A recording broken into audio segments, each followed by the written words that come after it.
नमस्कार साथियों, मैं हूँ राजू विश्वकर्मा। आज हम देखेंगे प्रायद्वीपीय भारत की नदियाँ। ठीक है।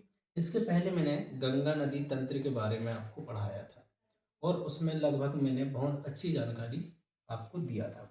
ठीक है। आज हम देखेंगे क्या प्रायद्वीपीय भारत की नदियाँ। सबसे पहले हम ये समझते हैं कि प्रायद्वीपीय भारत किसे कहते हैं। ठीक है। हमारा जो भारत है वो इस तरीके से है।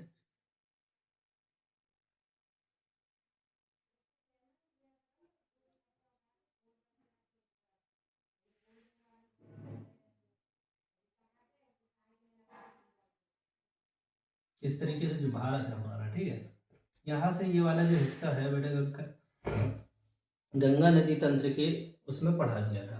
ये वाला जो हिस्सा है, ठीक है, बीच में जो हमारी जो है कर्क रेखा रहती है, ठीक है, और ये जो है नीचे वाला हिस्सा है, ठीक है, ये प्रायद्वीपीय भारत के अंतर्गत आता है। क्योंकि प्रायद्वीपीय भारत हम किसे कहते हैं कि तीन ओर हो जल, ठीक है, इधर भी जल है, इधर भी जल है, इधर भी जल है, ठीक है, तीन ओर पानी जो रहता है और एक और मैदानी भाग हो, उसे हम बोलते हैं प्रायद्वीप। ठीक है। प्रायद्वीप किसे कहते हैं हम, ठीक है, ठीक। तीन ओर जल हो और एक और मैदान हो, प्रायद्वीप कहलाते हैं। इसके जस्ट विपरीत होता है खाड़ी। ठीक है। जहाँ तीन ओर मैदान भाग हो और एक और पानी हो, जैसे यहाँ पे जो है, जैसे इधर मैदान है, इधर मैदान है, इधर मैदान है, ये तीन भाग हो गया। यहाँ आता है खंबात की खाड़ी। जैसे ये है कच्छ की खाड़ी, इधर मैदान, इधर मैदान, इधर मैदान, इधर पानी, खंबात की खाड़ी। और ये यहाँ अपना अरब सागर, ये भी है बंगाल की खाड़ी। क्यों? इधर मैदान, इधर मैदान, इधर मैदान, और ये वाला जो हिस्सा है यहाँ पे जो है अपना पानी रहता है, तो इसलिए इसको कहते हैं अपनी बंगाल की खाड़ी। ठीक है। ये इधर अपना ये भी पानी रहता है, तो ये क्या है, अपना प्रायद्वीप आ जाता है। ठीक है। आशा करता हूँ ये समझ में आया होगा आपको। अब हम देखेंगे कि प्रायद्वीपीय भारत की नदियों को हम किस तरीके से हम बांट सकते हैं। ठीक है। प्रायद्वीपीय भारत की नदियों को हम दो भागों में बांटते हैं। ठीक है। ठीक है। एक है अरब सागर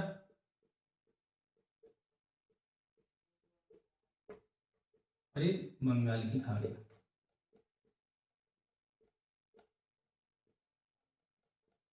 ठीक है। यहाँ से अगर हम पार्टीशन करें तो ये हो गया पश्चिमी भाग और ये हो गया पूर्वी भाग।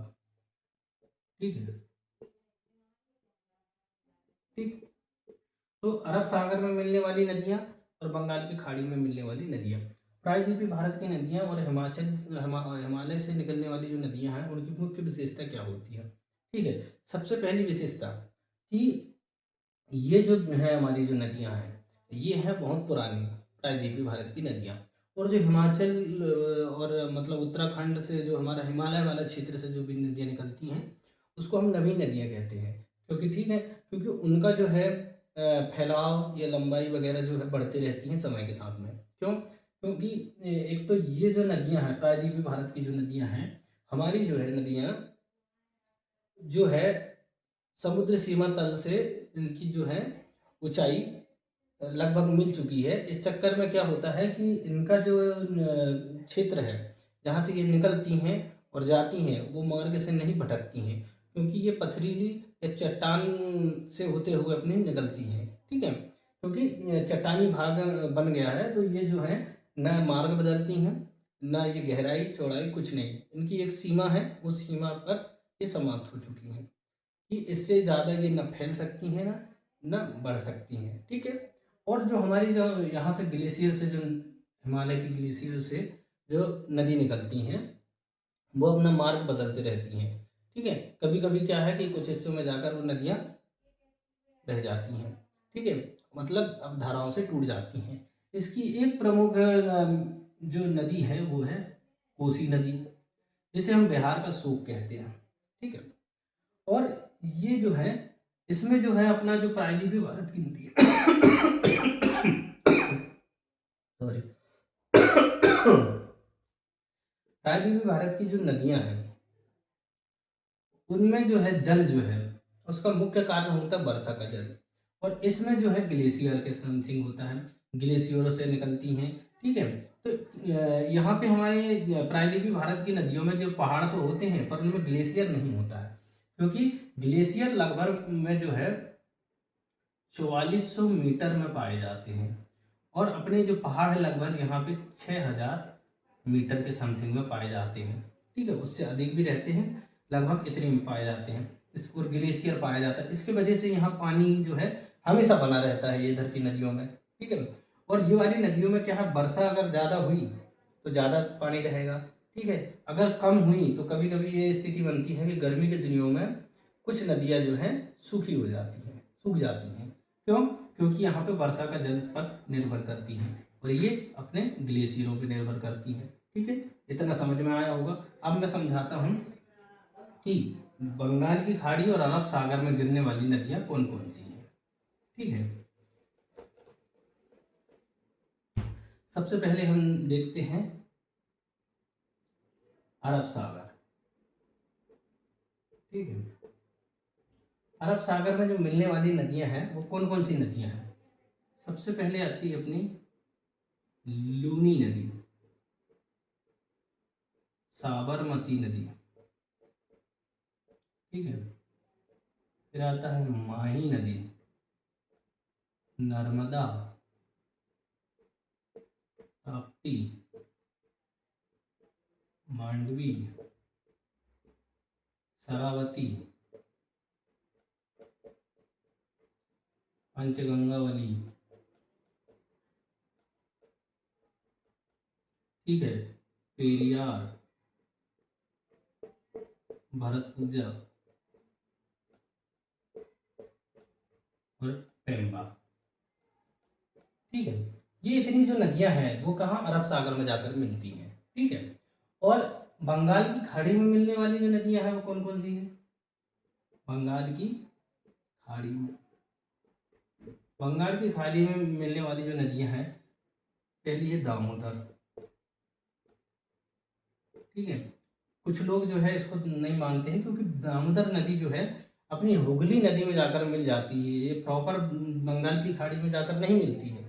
ठीक है, क्योंकि हुगली नदी है उसमें जाकर दामोदर नदी मिल जाती है पश्चिम बंगाल में जाके, और फिर वहां से जो है हुगली नदी जाकर बंगाल की खाड़ी में गिर जाती है। ठीक है, स्वर्ण रेखा, स्वर्ण रेखा नदी, वैतरणी, वैतरणी नदी। ठीक है, फिर है ब्रह्मणी। ठीक है, फिर उसके बाद में आती है हमारी कौन सी, गोदावरी, महानदी। फिर उसके बाद में आती है अपनी क्या, कृष्णा, कावेरी। ठीक है, कृष्णा, कावेरी, वैगई, आम्रपर्णी। ठीक है, इतनी नदियां जो है बंगाल की खाड़ी में जाकर मिलती हैं, इतनी नदी जो है अरब सागर में जाकर मिलती हैं। ठीक है, तो इतनी सारी नदियों को एक बार में पढ़ाने में वीडियो लंबा हो जाएगा, तो आज हम देखेंगे अरब सागर में मिलने वाली जो नदियां हैं वो कौन कौन सी हैं और उनकी क्या क्या विशेषताएं हैं। ठीक है, तो आज हम देखेंगे ये वाली सब नाली नदियां जो अरब सागर में जाकर मिलती हैं। तो हम इसका जो हिस्सा है ये जो है ऐसा हिस्सा बना लेते हैं। ठीक है, यहाँ जो है अरावली पर्वत श्रृंखला है। ठीक है, यहाँ लगभग यहाँ पे होगी ये विंध्याचल श्रेणी, इसी के जस्ट नीचे है सतपुड़ा, हम यहाँ पे नाम लिख देते हैं अरावली, विंध्याचल, सतपुड़ा। ठीक है, तो अरावली जो श्रेणी है यहाँ पे सबसे पहली नदी निकलती है इस क्षेत्र से। ठीक है, इसका नाम है लूनी नदी। ठीक है, सबसे पहली नदी के बारे में हम पढ़ रहे हैं, उसका नाम है क्या, लूनी नदी। ठीक है, ये वाले क्षेत्र में शायद दिख रहा होगा ये जो क्षेत्र है अरावली के ऊपर के, यहाँ से निकलती हैं। और ये जो है पुष्कर घाटी, पुष्कर घाटी, ठीक है। मैं यहाँ पे जानकारी देता हूँ कि कहाँ से निकलती है। पुष्कर घाटी, पुष्कर घाटी अरावली श्रेणी, अरावली पर्वत के पास से, ठीक है, अजमेर से निकलती हैं, ठीक है। इसकी लंबाई लगभग जो है 485 किलोमीटर के समथिंग, 495 किलोमीटर के समथिंग है, ठीक है। लूनी नदी पुष्कर घाटी अरावली पर्वत अजमेर से निकलती है। इसकी प्रमुख विशेषता क्या है, ठीक है। इसकी प्रमुख विशेषता ये है कि जब निकलती है तो ये जो है इसका जल जो होता है मीठा होता है, और आगे चल के ये जो है इसका जल जो है खारा हो जाता है मिलने से पहले, ठीक है। और इसका जो है हमारा जो है इसको मुहाना बोलते हैं, जहाँ पे ये जो नदियाँ जाके मिल जाती हैं उसको हम मुहाना बोलते हैं। तो ये एक पहली नदी है भारत की जो विलुप्त हो जाती है, ठीक है। ये वाला जो क्षेत्र है ये इसको बोलते हैं कच्छ का रण, ठीक है। ये यहाँ पे जो है खंबात की खाड़ी, ठीक है, ये है कच्छ की खाड़ी, कच्छ की खाड़ी। क्योंकि देखो खाड़ी क्यों, इधर इधर इधर से मैदानी भाग, ये इधर जल का भाग, ये इधर इधर इधर मैदानी भाग, इधर जल, इसलिए ये कच्छ की खाड़ी, ये कच्छ का रण। तो ये कच्छ के रण में जाके लूनी नदी जो है हमारी मिल जाती है, ठीक है। और इसके जो मतलब प्रमुख शहर है वो कौन कौन से हैं, राजस्थान के शहर हैं, ठीक है। तो वो शहर जो है ज़्यादातर हमारे को पूछे जाते हैं, तो उनमें से जो प्रमुख शहर है उसमें अपना बाड़मेर, बाड़मेर, ठीक है, बाड़मेर जो शहर है, ठीक है, वो पूछा जाता है, ठीक है। और मुहाना अपना ये मुहाना, एक मिनट, यहाँ कच्छ का रण नहीं है, कच्छ का रण, ठीक है, मुहाना ये नहीं है। और मीठा, मीठा जल निकलता है शुरू से, फिर आकर जो है जब मिलती हैं कच्चे के रण में तो खारा जल हो जाता है, क्योंकि यहाँ पे जो है पोषक, यहाँ के जो तत्व है जो लवड़ी क्षेत्रों से होकर गुजरती है, इसके वजह से ये इसका जल खारा हो जाता है, ठीक है। लूनी नदी के बारे में इतनी जानकारी पर्याप्त है। अब अगली नदी देखते हैं, और ये राजस्थान की सबसे लंबी नदी है, ये ध्यान रखना, ठीक है। राजस्थान की सबसे लंबी नदी जो है वो कौन सी है, हमारी लूनी नदी है, ठीक है। अब इसके बारे में हम जो है इसकी लूनी नदी की एक दो विशेषताएं और बता देता हूं मैं। लूनी नदी जो है, ठीक है, इसकी जो सहायक नदी है, सहायक नदी है, सहायक नदी है क्या, सुकरी, सुकरी और लीलाड़ी, लीलाड़ी इसकी जो है प्रमुख जो है सहायक नदियां हैं, ठीक है, ये ध्यान रखना। इसके बाद में हम पढ़ेंगे कौन सी, साबरमती नदी। साबरमती ये अरावली के कुछ क्षेत्रों से ये किनारे से होकर निकलती है, ये यहाँ पर पाया जाता है अपना क्या, उदयपुर, उदयपुर से निकलती है हमारी कौन सी, साबरमती नदी, साबरमती, ठीक है, साबरमती नदी। साबरमती नदी से आपको कुछ ध्यान आता होगा, मैं एक बार फिर से लिख देता हूँ यहाँ पे। साबरमती नदी जो है, साबरमती नदी, ठीक है, इसकी कुछ विशेषताएं हैं वो देख लेते हैं। इसकी लंबाई है लगभग 371 किलोमीटर में, ठीक है।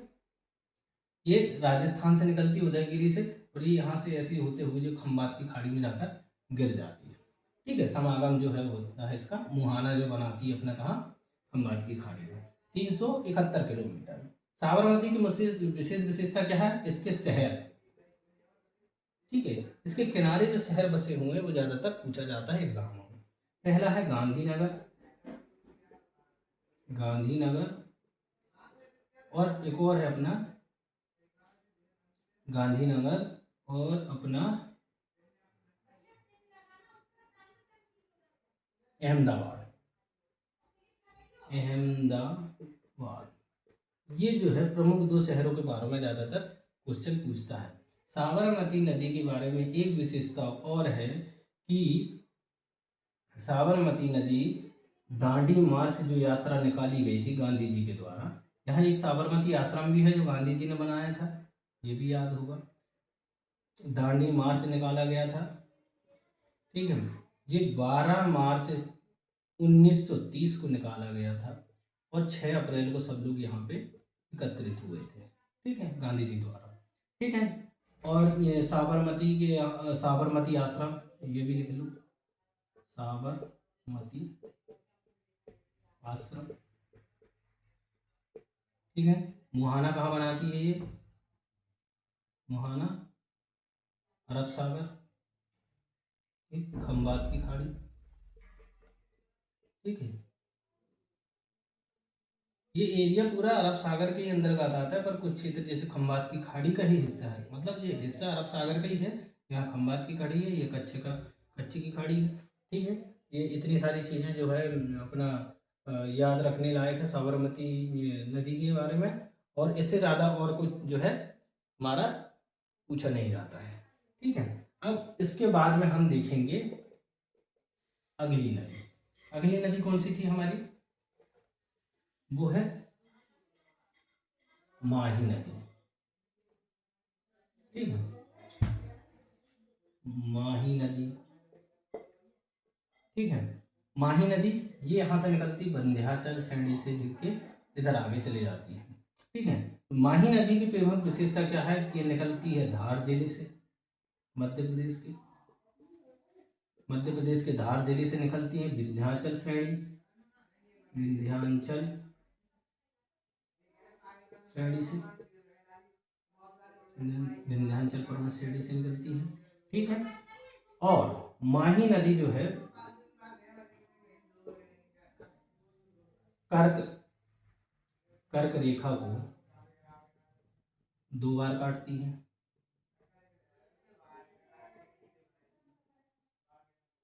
ठीक है। और आपको पता होगा कि कर्क रेखा जो है 5 राज्यों से और 5 नहीं 8 राज्यों से और मध्य प्रदेश के 14 जिलों से होकर गुजरती है, ठीक है। कर्क रेखा को 2 बार काटती है, ठीक है। ये यहाँ से जाती है तो कर्क रेखा 2 बार काटती है, एक बार, ठीक है, 2 बार गुजरती है। और इसके बाद में जो है माही नदी के बारे में और क्या बात कर सकते हैं हम कि माही नदी की जो लंबाई है लगभग 583 किलोमीटर है, ठीक है। कर्क रेखा के आसपास से गुजरती, इसके बारे में और ज़्यादा जानकारी निकालने की ज़रूरत नहीं है आपको, ठीक है। इसकी 400 और 583 किलोमीटर इसकी लंबाई है, ठीक है। मुहाना बनाती है अरब सागर में जाकर गिर जाती है खंबात की खाड़ी के पास में, ठीक है। आशा करता हूँ कि माही नदी के बारे में इतनी जानकारी पर्याप्त होगी, ठीक है। इसके बाद में हम देखेंगे कौन सी नदी? मांडवी नदी, ठीक है। मांडवी नदी, ठीक है। इनकी प्रमुख विशेषताएं हम देखेंगे कि ये जो निकलती है यहाँ से सतपुड़ा के नीचे साइड से, ये ऐसे जाके मिल जाती है, ठीक है। ये इसका जो है सतपुड़ा के नीचे साइड से निकलती है, ठीक है। ये 3 राज्यों में है, देखो, कर्नाटक, महाराष्ट्र और गोवा, ठीक है। ये कर्नाटक से निकलती है, ठीक है। और ये जो है लगभग में 81 किलोमीटर है, ठीक है। इसकी दूरी कितनी है? लगभग 81 किलोमीटर है, ठीक है। कर्नाटक की और गोवा की जो है नदी है मुख्यतः है, और गोवा के साथ में ये यहाँ पे पणजी पणजी पाया जाता है, राजधानी गोवा की। ये ज़्यादातर पूछा जाता है कि पणजी शहर के किनारे कौन सी नदी है, या मांडवी नदी के पास में कौन सा शहर है, तो कौन सा शहर आएगा? पणजी गोवा की राजधानी है। कर्नाटक, महाराष्ट्र, गोवा से गुजरती है, 81 किलोमीटर इसकी दूरी है, ठीक है। इसमें एक बंदरगाह पाया जाता है जो यहाँ पे जाकर मिलती हैं। इसकी प्रमुख जो है एक सहायक नदी है ज्वारी, ज्वारी नदी मुख्यतः, ठीक है, जो कर्नाटक से निकलती है। एक और नदी है यहाँ पे पंचगंगावली। पहले हम देखते हैं शरावती नदी के बारे में, ठीक है। शरावती नदी जो है हमारी वो कहाँ से निकलती है? कर्नाटक से, पश्चिमी घाट से। ये पश्चिमी घाट है, कर्नाटक पश्चिमी घाट। सुगामा या ऐसे कुछ नाम है, क्या नाम है? शिमोगा, शिमोगा स्थान या सिगोमा ऐसे कुछ है। वो उस स्थान से निकलती है हमारी जो है शरावती नदी। ठीक है। यहाँ एक प्रमुख विशेषता यह है कि यहाँ पे एक जोगरसोपा, जोगरसोपा जलप्रपात है। ठीक है। इसकी मुख्य विशेषता यही है कि यहाँ पे एक जोगरसोपा जलप्रपात है, और जाकर ये कहाँ पे मिल जाती है? अरब सागर में। ठीक है। इसकी प्रमुख जानकारी यही है। ठीक है। कौन सी? शरावती नदी की। ठीक है। कर्नाटक के जिगोमा पश्चिमी घाट से निकलती है। जो गरसोपा इसका वो है जलप्रपात है, और जाकर अरब सागर में मिल जाती है। ठीक है। इसकी अगर लंबाई की बात करें तो लंबाई लगभग में 128 किलोमीटर के समथिंग में है। ठीक है। और इसके बारे में इतनी जानकारी पर्याप्त है। आगे हम देखेंगे पंचगंगा वाली नदी। ठीक है। पंचगंगा वाली नदी यहाँ से निकलती है। पंचगंगा वली, गंगा वली 5 धाराओं से बनकर बनी है। पहली है सोपार्निका,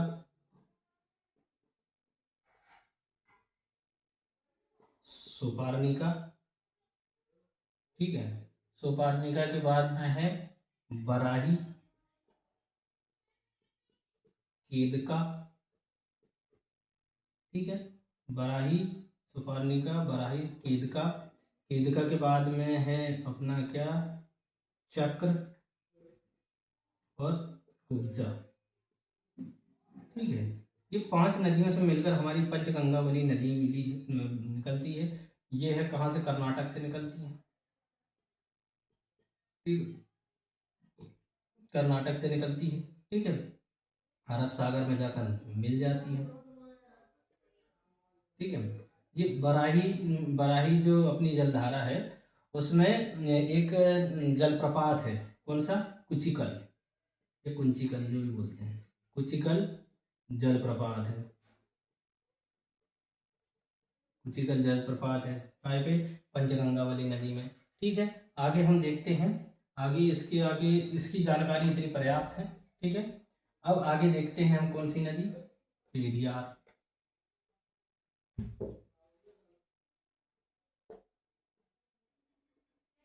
पेरियार नदी। ठीक है। ये हो गई 2 कर्नाटक की, ये भी कर्नाटक के हिस्से रहते हैं। ये मांडवी नदी, देखिए पंचगंगा वाली, शरावती। यहाँ पे ये 3 नदी जो है, 3 नदी जो है जो केरल से निकलती हैं। ठीक है। केरल से। ठीक है। याद रखना, पहली है पेरियार। पेरियार जो है चोकमपट्टी, चोकमपट्टी, चोकमपट्टी से निकलती है। ठीक है। कहाँ से? केरल से। ठीक है ना। इसकी जो है प्रमुख विशेषता क्या है कि जो है ये केरल की सबसे लंबी नदी है, सबसे लंबी नदी है। ये सबसे बड़ी नदी बोल सकते हैं। ठीक है। और ये जाकर कहाँ मिलती है? बिम्बिनाड़ झील। तुमने झूला होगा बिम्बिनाड़ झील भारत की सबसे बड़ी झील है, सबसे बड़ी झील है। ठीक है। और इसकी लंबाई लगभग 91 किलोमीटर, 91 मीटर, सॉरी किलोमीटर बोल रहा हूँ, 91 मीटर। ठीक है। अब देखते हैं हम अगली नदी। इसमें सर पेरियार में 2 बांध है। इडुक्की बांध, इडुक्की बांध है, इडुक्की बांध है, चापिका, चापाकार या ऐसा कुछ नाम है, मेरे को ध्यान नहीं है। चापाकार, चापाकार बांध। ठीक है। मैंने भी कम चल रहा है, शायद दिख रहा है कि नहीं दिख रहा है। चापेकार बांध है। ठीक है। ये प्रमुख विशेषता है अपने पेरियार नदी की। ठीक है। अब अगली नदी हम देखेंगे कौन सी? भरत पूजा, भरत पूजा। ठीक है। ये भरतपुजा नदी कहाँ से निकलती है अपनी, ठीक है, अन्नामलाई की पहाड़ियों से, अन्नामलाई, ठीक है। अन्नामलाई आपने सुना होगा, इसकी एक प्रमुख चोटी है अनाईमुड़ी, अनाईमुड़ी, ठीक है। तो दक्षिण भारत की सबसे ऊंची चोटी है, पढ़े होंगे शायद आपने, ठीक है। और ये जाकर कहाँ मिल जाती है, अरब सागर में जाकर मिल जाती है, ठीक है, ठीक है। इसके बारे में इतनी जानकारी पर्याप्त है। एक और नदी है पेम्बा नदी, ठीक है, पेम्बा नदी, ठीक है। पेम्बा नदी की विशेषता है कि इसके किनारे जो केरल से निकलती है, इसके किनारे बसा हुआ एक प्रमुख मंदिर है सबरीमाला, नाम सुना होगा आपने, सबरीमाला, जो ज्यादातर विवाद में रहता है, ठीक है, सबरीमाला मंदिर, ठीक है। और यहाँ के प्रमुख देवता का नाम क्या है, आई अयप्पा, अयप्पा, अयप्पा महाराज जी, ठीक है। और ये जाकर कहाँ मिल जाती हैं, बिम्बीनाड़ झील, बिम्बीनाड़ झील में जाकर, बिम्बीनाड़ झील में जाकर हमारी जो नदी है मिल जाती है, ठीक है। ये थी हमारे प्रायद्वीपीय भारत की अरब सागर में मिलने वाली कुछ नदियों के बारे में जानकारी, ठीक है। पहली नदी थी लूनी नदी, ठीक है। वो कहाँ से निकली, हमारे जो है अजमेर से निकलते हुए जो पुष्कर घाटी से जाकर कहाँ मिल जाती है, कच्ची रण में जाकर मिल जाती है, ठीक है। इसकी प्रमुख विशेषता है कि ये शुरू में मीठे पानी की झील है, मीठे पानी की नदी है, आगे जाकर लवड़ी क्षेत्र से होकर गुजरती है तो इसका जल जो है खारा हो जाता है और ये विलुप्त हो जाती है कच्चे के रण में, ठीक है। और इसके प्रमुख जो है बाड़मेर है, इसके पीछे शहर है, ठीक है। इसकी प्रमुख विशेषता और तो ज़्यादा कुछ है नहीं है। इसके बाद में है अपनी साबरमती नदी, उसकी मुख्य विशेषता है कि उसके अहमदाबाद और गांधीनगर दो शहरों के बारे में ज़्यादातर क्वेश्चन पूछे जाते हैं। साबरमती आश्रम है गांधी जी जहाँ गांधी जी ने अपना समय बिताया था, ठीक है। गांधी जी ने यहीं से दांडी मार्च निकाला था नमक कानून तोड़ने के लिए 12 मार्च 1930 को, जहाँ पर 6 अप्रैल को सभी लोग इकट्ठे हुए थे, ठीक है। और आगे चलकर हम देखते हैं कि हमने अभी दो नदियों के बारे में और छोड़ दिए हैं, उसके बारे में पढ़ते हैं। सबसे पहले तो यहाँ से निकलती है नर्मदा नदी, नर्मदा नदी, तो नर्मदा नदी और यहाँ से इसके नीचे से निकलती है कौन सी, ताप्ती नदी, ठीक है। नर्मदा और ताप्ती नदी के बारे में हमने नहीं पढ़े हैं दोस्तों भी। नर्मदा नदी मध्य प्रदेश की सबसे बड़ी नदी है, 1312 किलोमीटर इसकी दूरी है, अमरकंटक से निकलती है ये, अमरकंटक से निकलती है और ये विंध्याचल सतपुड़ा शहरी से ये चली जाती है, ठीक है। ये दरार घाटी बनाते हुए जाती है क्योंकि ये जो है इसको फैलने की जगह नहीं मिलती, विंध्याचल और सतपुड़ा श्रेणी के उससे चली जाती है। इसका 1077 किलोमीटर का हिस्सा मध्य प्रदेश में है, ठीक है। और राजस्थान मध्य प्रदेश से होते हुए जो है अपने गुजरात में जाती है, ठीक है। गुजरात में एक ठीक है, गुजरात में एक है अपना स्टेचू है जो बना हुआ है 182 मीटर का, ठीक है। और उसका नाम है statue of unity, Sardar Vallabh भाई पटेल का। इसकी प्रमुख विशेषता यही है। और इसके जो है क्या बोलते हैं, जलप्रपात की बात करें, जलप्रपात, ठीक है, दुग्धारा, कपिलधारा और धुआंधार, कपिलधारा और धुआंधार, ठीक है। ये है बांध है अपना कौन सा है, सरदार पटेल, सरदार सरदार सरोवर बांध, ठीक है, सरदार सरोवर बांध है, ठीक है। इसकी मुख्य विशेषता यही है। इसकी सहायक नदी है कौन सी, सेर, शक्कर, विराट, ठीक है। इसकी जो प्रमुख नदी है, एक है अपना कौन सी, तवा, तवा नदी, ठीक है, ये है, ठीक है। इतनी विशेषता है मुख्यतः इसकी नर्मदा नदी की। अब हम देखते हैं कि इसकी ताप्ती नदी, ठीक है, ताप्ती नदी, ठीक है। ताप्ती नदी कहाँ से निकलती है? ये निकलती है बैतूल से, ठीक है। ये क्या है, दोनों समांतर में चलती हैं, ठीक है। विंध्याचल श्रेणी, सतपुड़ा श्रेणी की समांतर से चलती है ये दोनों नदियाँ, ठीक है। बैतूल से निकलती हैं मुल्ताई, मुल्ताई से दूरी लगभग 724 किलोमीटर है, ठीक है। और जाकर जी ये कहाँ पे मिल जाती हैं? खंबात की खाड़ी, अरब सागर में जाकर जी मिल जाती हैं, ठीक है। ताप्ती नदी के बारे में इतनी जानकारी, ठीक है, पर्याप्त है। आशा करता हूँ कि ये सेशन आपको पसंद आया होगा, ठीक है। अगले क्रम में हम देखेंगे बंगाल की खाड़ी में मिलने वाली नदियों के बारे में, ठीक है। धन्यवाद।